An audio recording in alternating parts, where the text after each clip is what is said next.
He sat under the shade of the tree to watch her. She kicked off her sandals and stepped into the muddy edge of the river. With her hand over her heart, she closed her eyes and began to sing. He could not hear her over the sounds of the great river, but saw her lips forming the words. It was not customary to perform the Grule daily, but Liana was known to be devout to the way. She began to sway her hips slowly as her voice and spirit began to rise. His love for her in this moment was nearly unbearable. The light from the morning sun seemed to kiss her skin, her neck. The animal skin seemed to cling to her body, her curves in a way that made Kalik want to rise, pick her up in his arms, and love her with the earth, sky, and all others to bear witness. The sweetness of her voice brought forth a memory to Kalik's mind. "Will you love me forever?" she asked him many seasons ago. "Promise me now to never leave me and I am yours." "I promise my love for you, my Liana, will outlive the sun and stars. I will never leave nor stop loving you, not in this life, not the next, not ever." They held each other closely as they slept under the stars. Kalik never felt happier than when he had awoken that night with her still in his arms. Liana had finished the ritual and was washing her feet in the riverbed. Kalik approached and stood nearby. "Your feet, they are large," he said. She looked up at him smiling and asked, "Would you like to wash them?" "No, definitely not." "Maybe something else then." Feeling a rush of blood to his head and butterflies in his stomach, he avoided looking at her. "We have remained pure until now. Our marriage is a mere few days away." She got up and stood in the way of his gaze. "Don't grow flustered," she laughed. "I'm only joking." Kalik felt embarrassed and like a boy again. "You are 16 now, a man grown, hard as stone," he thought. His knees felt weak. Suddenly they heard yelling and much commotion. One almost never heard sounds from the village while so close to the river and its roar. "Do you think we're being attacked?" she said, her voice full of fear. "Wait here, I will go see," Kalik said. "No, don't leave me alone, I will come with you." He knew not to argue with her about this. He took her hand in his and set off running. Liana felt herself pulling back slightly. "This is madness," she thought. "We should be finding a place to hide by the river." Her wrist hurt badly, but still she held on tightly to Kalik's hand. The last attack from the Hajidi tribe had been many seasons ago. Still she had not and would not forget that day. In the time since, they, the Hapori, still remained largely defenseless. Tools of violence had been outlawed since the first generation. Despite the atrocities the Hajidi tribe had visited upon them from time to time, nothing had changed. Weapons were forged of metal by hands of men and thus went against the way. Only the Great Mother's protectors, who had given up their souls, branded weapons, but these were poorly made and were of wood and stone. "Wait," said Kalik, stopping suddenly. "There is cheering." For a heartbeat she had thought Kalik had gone mad. But then she heard it as well, cheers and celebration and prayers being yelled in their own tongue and not that of the Hajidi. They were not far from the grounds and walked the rest of the way. They went on slowly. The rush from their alarm kept their eyes and ears sharp, yet the sounds of their people and mirth confused them. When they were in sight of the crowd, they felt more at ease. Their pace quickened by their curiosity, they pushed through the masses to see. "Kalik," a man's voice called out, "your brother, he has returned. We are blessed by Gadra herself." A path was made, and Kalik walked forward as if in a daze. Blank-faced and stumbling, the men slapped his arms and pushed him forward. The women clasped his hands and kissed them. Liana stood frozen. Had she truly gone mad after all? Did she not hear that Kalik's brother had returned? She could not understand, and dared not let her heart understand.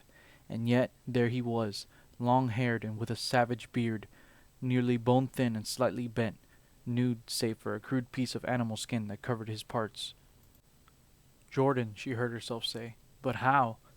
Kalik approached his long-thought dead brother with steps slow and steady, his watering eyes disbelieving. "Brother, could it really be?" Kalik said, his voice high with emotion and lips trembling. Liana felt a sudden surge of raw emotion rush through the entirety of her being. It was as if she could feel the entirety of human emotion, good and bad, all at once. Most of all, regret. "By the merciful tears of Gadra herself, yes, Kalik, it is I, your brother. I thought I would never see you again," Jordan said, his voice stronger sounding than he looked. "Do you remember me, brother?"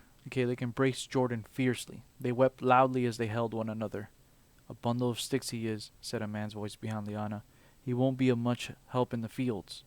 "Another mouth to feed. War veteran, sure, but what good is he now?" said another. "And there aren't enough women here as it is," said a third. Liana could feel his hot breath on her neck. Should have stayed dead, if you ask me.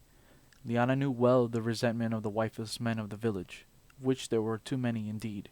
Though a part of her was enraged at what she heard, she would not dare turn around. There was a sudden commotion in the crowd. One of the Queen Mother's protectors approached the brothers. His spear a sign of his authority. The crowd grew silent and gave the men some space. "Jordan, the Queen Mother Malari has requested your presence. She would like to give you her blessings and know of your whereabouts over all these seasons," said the protector. He eyed Jordan and added, "Shower and bathe. Surely your brother can provide you with skins to wear. She will be waiting at the temple. Do not be long."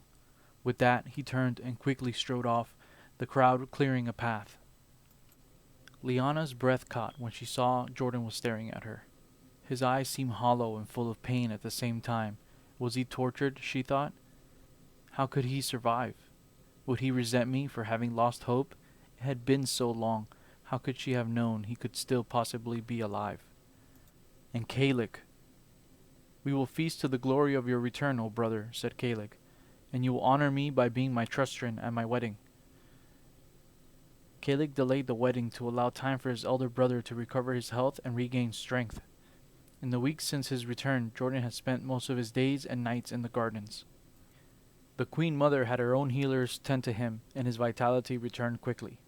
During this time, Liana had grown distant toward Kalik, or so he felt. He, in turn, had grown suspicious.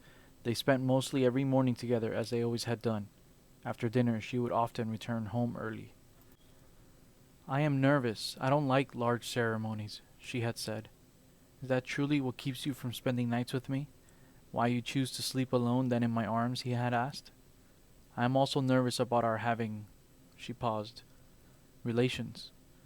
He had consented to her reasons, but he did not believe her words. Tonight, he thought, I will follow her back to her family's home should she refuse to stay. His suspicions had begun eating away at his mind in sleep. His yields in the fields had grown poor. He was sure others had noticed. He had even stopped visiting Jordan with regularity, preferring to have his midday meal alone at home. Indeed, as had grown custom, she excused herself after dinner. "I am tired. Much of my day was spent making preparations for the ceremony," she said. When was the last time she had referred to it as their wedding, he thought. Now it was simply a ceremony. He was sure of it. He no longer had her love. Had he ever? What had changed? "What is his name?" he wanted to yell. To make his fist as hard as stone and smash it upon the table. He wondered. Or her? He smiled and gave her leave. He had learned that part well. "Thank you, my love." She sighed and kissed his cheek. He began to clean up and put away the remains of the meal for a few moments, then turned off all the candles and went out after her. He hurried along after as so not to lose track. The dim starlight allowed him enough sight to move swiftly and silently. He could see her now. He slowed his pace and kept his distance. They were headed straight towards her family's home.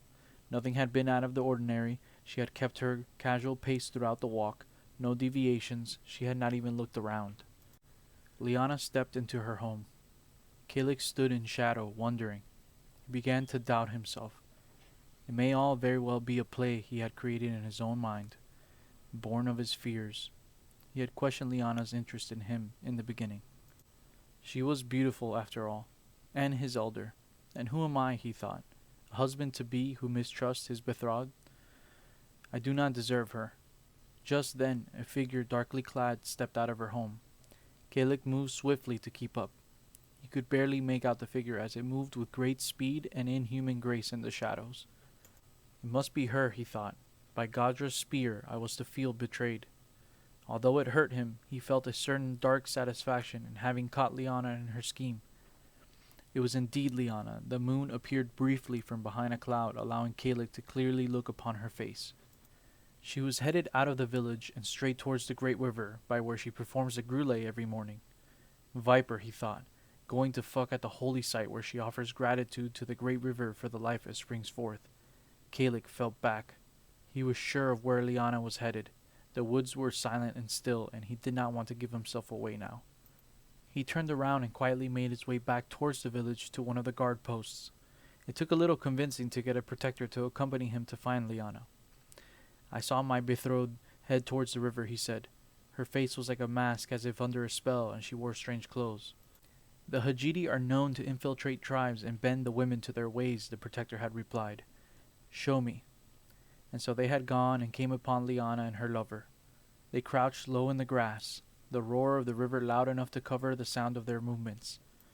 The river, however, was not loud enough to drown out the cries of passion from Liana. Kalik felt a knife twist in his chest. The Hajidi are clever. They seduce other tribeswomen with their black tongues and arts, said the protector, laying a firm hand on Kalik's shoulder. It is as you had said. She is under a spell. Do not blame. Kalik wanted to believe in the words of the protector, but his heart knew better. I will end this for you. I understand your suffering and cannot bear it any longer myself. With that, the protector stood yelling for the adulterers to halt. He produced a crystal that reflected the light of the moon upon them, and there, under sky and stars and all others to witness, lay Liana with Jordan.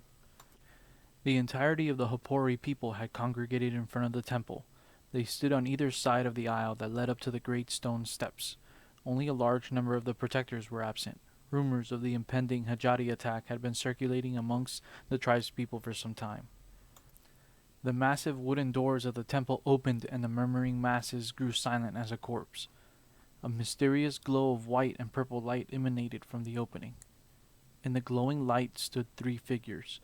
The massive doors creaked as they began to close. The Queen Mother stood before them at the summit of the steps, flanked on either side by the elite of the protectors. She pulled back the hood of her white robes, revealing the face of a beautiful, older woman. Her eyes, blue and fearless, looked upon the people. None of them had the heart to meet her gaze. Indeed, most had lowered theirs in respect and would not look at her directly. To her people, Queen Mother Malari was closer to being a deity than a woman of flesh and bone. This was the first time most of the Hapori had seen the Queen Mother or been in her presence. Her stern voice cut through the silence. Bring them forth. A squad of protectors escorted Kalik, Jordan, and Liana up the aisle and up the stairs. Only Jordan had been shackled. Each step he took, which he did with great difficulty, shot sharp pains throughout the entirety of his body. The protectors had made sure to beat him only where skins would cover the bruises and cuts. He tripped over the first step, coming down on his face hard. Some of the men in the great crowd laughed, but none dared to yell insults at him, though they wanted to. Not while in the presence of the Queen Mother, whom speaks with Gadra herself. They stood before her now. Kalik and Liana averted their gazes. Only Jordan looked upon Malari. She observed each one in turn. Boy, she said, looking at Kalik, of what do you accuse your brother and wife to be of? Jordan saw Kalik's hands shook greatly. I found them, he said. Fornicating under sky and stars, he choked on the last word. At the sight of Grule, many gasps could be heard from the crowd. And is this true? Malari asked Liana. Yes, Queen Mother, said Liana. She glanced at Jordan and stated, What I did of my own free will. Jordan had hoped Liana would not make this admission. He knew it would not help him, but would bring great shame to Liana and her family. You may take your leave now, said Malari to Liana. What? Liana asked, confused. I do not... Your part in this is done, girl, said Malari. Go home and ask for Gadra's forgiveness and guidance so that you may better follow the way. Liana had little choice but to obey, and thus turned and started down the stairs. The man at the edge of the aisle spat as Liana walked past him. Whore, he said to her. Slay him, Malari said, then quickly added, Not here. The protector shoved the man down the aisle. The man began to protest. The protector threw him to the ground and crushed the man's neck with the sole of his foot, then pulled him by his skins away from the gathering. Go, she said to Liana once more. Liana took off running, tears streaming down the sides of her face. The Queen Mother directed her gaze and voice towards her people. As a bringer of life, and in these times when there are so few of us, no woman should be made to suffer any consequence in such matters. This is Gadra's will. Jordan knew the scriptures of the way better than most Hapori, having been a scholar of the holy doctrines in his youth. He knew that no matter what, no harm could come to Liana for their actions. Queen Mother, asked Kalik. You may speak, boy, Malari said. I ask only that this impostor, This man who claims to be my brother, yet betrays me and our family name, be banished from our grounds, stated Kalik, so that he may crawl back into what hell or hole he crept from. Malari observed Kalik for a moment, her face devoid of any visible sign of emotion. Then she began. Her voice, though composed, echoed through the temple grounds. Men of stone, women of earth, one brings life to the world, the other death. You cannot go against your own nature. She took a breath and continued. Remember, it was man who brought the world to its knees, with their governments, their war machines. Corruption and death are what fuels you, not bread and water. Then looking at Jordan. Though a hero of war you may be, which means nothing to me and even less to Gadra, you must be punished in accordance with the crimes you have committed. Such is the way. The crowd began to murmur excitedly. The protectors demanded silence. As stated in the doctrines of the way, written in the tongue of Gadra herself, any man who corrupts a woman who has given herself to another in promise of marriage is to be put to death. Kalik fell to his knees. The crowd grew restless. The Queen Mother continued, My people, most of you are young and not learned in the way. The accused was a student of Gadra's teachings. He knew well what he risked, she said. The punishment may seem cruel to some, but hear me, no good can come from allowing one who corrupts to continue life. She turned to the elite protector on her left and said, Take the accused and have him executed as per the way. My business here is done. And with that, Malari turned and returned to the halls of the temple. The brothers were taken to the execution site outside the village grounds. As was the way, all of the men were made to attend while the women were not. Each was given a stone. Once the execution begins, any man caught not having thrown their stone at the accused will themselves be executed as well, said the elite protector. Kalik had to be half carried, half dragged. All his strength had left him. He had the look of a man who did not comprehend his surroundings. The mob formed a rough circle round the accused. Kalik was brought into the center clearing, whereupon he fell to the ground. A stone was placed in his hand. He stared at it dumbly. The accusing party must throw the first stone. Such is the way, said the elite protector, pulling Kalik to his feet. It was then that Kalik saw his brother. Jordan had been buried except for his head, and he was staring at Kalik. There was much movement and commotion in the mob, a strange sort of excitement that took hold of them. Some had picked up a second or third stone with wide eyes and bared teeth. Possessed, thought Jordan. They look possessed. Maybe it is as Malari says. Are we inherently evil? Are we doomed to deliver harm upon one another throughout the world of our existence? Throw the stone, boy, the elite protector whispered into Kalik's ear as he had steadied him on his feet. You can miss, but you must throw. Kalik stood now, eyes locked on Jordan. Neither man spoke. Tears streamed down the side of Kalik's face. Then finally Jordan spoke. It's all right, brother, said Jordan. It is not you who throws the stone, Jordan said. It is this world. It's madness. You must do it. I cannot, shrieked Kalik. Please. I knew it may come to this, brother, said Jordan. I do not have the time to explain myself now. Do not feel for me. You long thought me dead. Tell yourself it is still so. Kalik stared at the stone in his hand, helplessly, as though he were pleading for it to turn into mud. If you do not, they will kill us both. And then what of Liana, said Jordan. Do not speak her name, shouted Kalik wildly. At once the vision of Jordan and Liana and the throes of their passions came to his mind's eye. The look of ecstasy upon her face, that was to be his only to see. He lifted the stone. Jordan closed his eyes. But in his heart, Kalik could not. But it was too late. A stone was thrown from behind Kalik and struck Jordan. Kalik dropped his stone and began to yell. The tension had reached its climax, and the men of the mob, full of lust for violence, were too eager to release, and each took his chance to throw. Kalik stood, frozen in horror. His brother's face came apart, in pieces, slowly. Jordan screamed in agony as the rocks began to rain down upon him. When it was done, there was a bloodied stump of a neck with meat, hair, and teeth left. And again Kalik was without a brother. He sat under the shade of the tree to watch her. She kicked off her sandals and stepped into the muddy edge of the river. He could not hear her over the roar of the river, but he saw her lips form the words. It was not custom to perform the Grule daily, but Liana was known to be devoted to the way. He did not feel any love for her in this or any moment since. He would bear it, though. He was a man grown now, hard as stone. With a hand upon her pregnant belly, Leanna sang the hymn of appreciation. Her spirit nor her voice rose.